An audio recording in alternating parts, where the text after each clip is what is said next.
daring gold heist in Papua New Guinea. James and Marco, casually dressed in baseball caps and sunglasses, blended seamlessly with the other passengers at Nadzab Airport in La City, Papua New Guinea.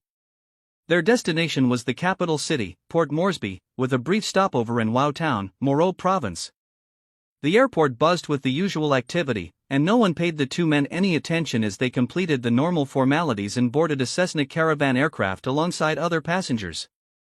Their flight was scheduled for a quick 15 minutes to Wau, a remote mining township famous for its gold. Upon landing at Wau airstrip, the small aircraft was met by a heavily armed police convoy escorting crates of gold bars.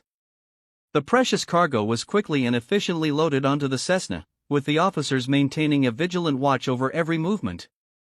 Among the passengers boarding the same flight to Port Moresby was a young, innocent-looking man named Ari. He seemed like any other traveler, though perhaps a bit more reserved.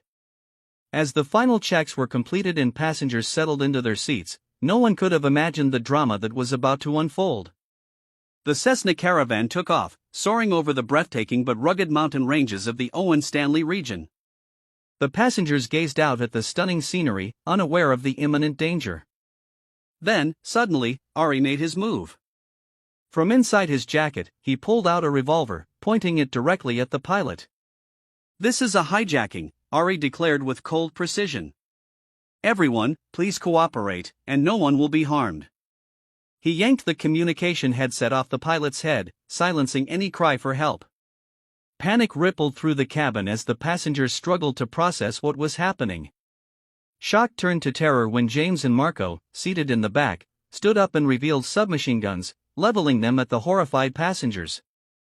The hijackers demanded that the pilot divert the aircraft to Garena Airstrip, a remote and forgotten outpost nestled deep in the pristine Waria Valley.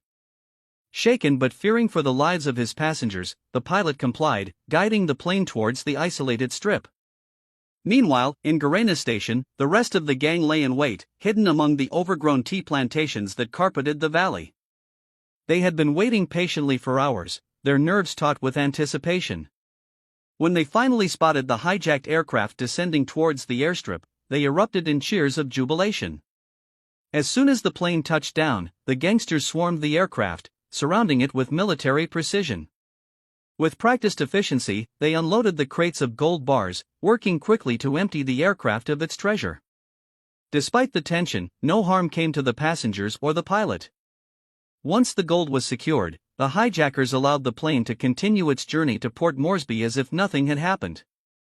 By the time the aircraft landed in the capital, news of the heist had already begun to spread. Later that afternoon, the police gunship helicopter, ominously nicknamed Eye in the Sky, was seen scouring every inch of the Waria Valley, its searchlights sweeping across the dense jungle and rolling hills. But the hijackers had vanished, leaving no trace behind. The next day, heavily armed police mobile squads from La City, accompanied by local sheriffs from Wau and Bulolo, descended upon Garena. They scoured the valley, questioning villagers, combing through the tea plantations, and searching every nook and cranny of the Owen Stanley mountain ranges. But the robbers had melted into the wilderness, disappearing like shadows. In the days and weeks that followed, the daring gold heist dominated local and international headlines. Newspapers, radio stations, and television broadcasts reported every detail, turning Garena and the once-forgotten Waria Valley into names known far beyond Papua New Guinea. Despite the extensive manhunt, the robbers were never found, and the gold bars remained missing. The audacity of the heist, the precision of the execution, and the mystery of the gang's disappearance all contributed to the legend. The tale of the daring gold heist in Papua New Guinea became a story told around campfires and in bustling markets, a reminder that sometimes, the most extraordinary events happen in the most unexpected places.